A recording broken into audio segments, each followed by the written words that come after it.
In a video the other day I mentioned that I don't like to buy guns off the internet. One of the reasons I mentioned that caused me not to like to do that is because I don't like to buy a gun that I can't inspect first. But I also said that that wasn't the main reason that I don't like to buy off the internet. And I got a question the other day, what is the main reason I don't like to buy off the internet? So I thought I'd take a second here to explain why. And that main reason that I don't like to buy off the internet is because I like to support local gun shops. I just can't stress how important for the Second Amendment rights I think it is to support local dealers.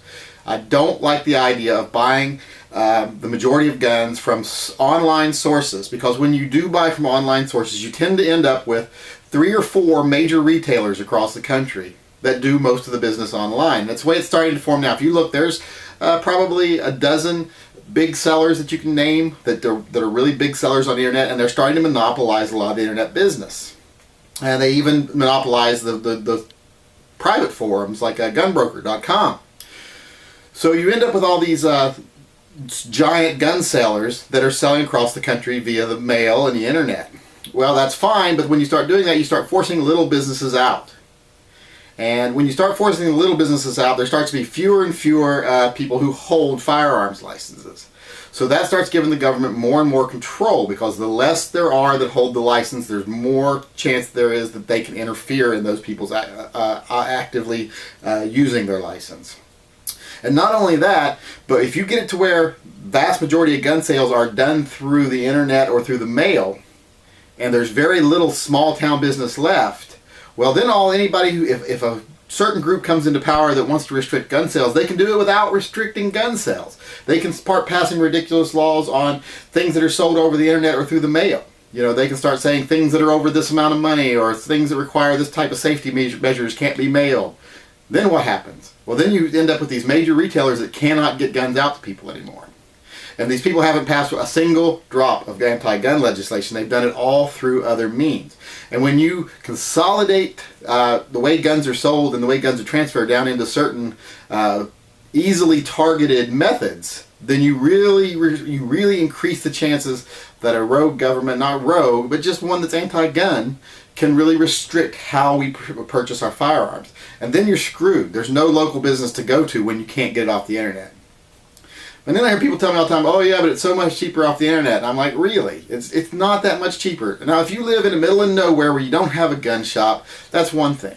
But I mean, I live in a reasonable sized town, not large. It's not a big city, but it's not a small town either. And you know, there's several gun shops around. But and I go to them and I look, and there's dealers that, you know, yeah, can probably get it a little cheaper off the internet.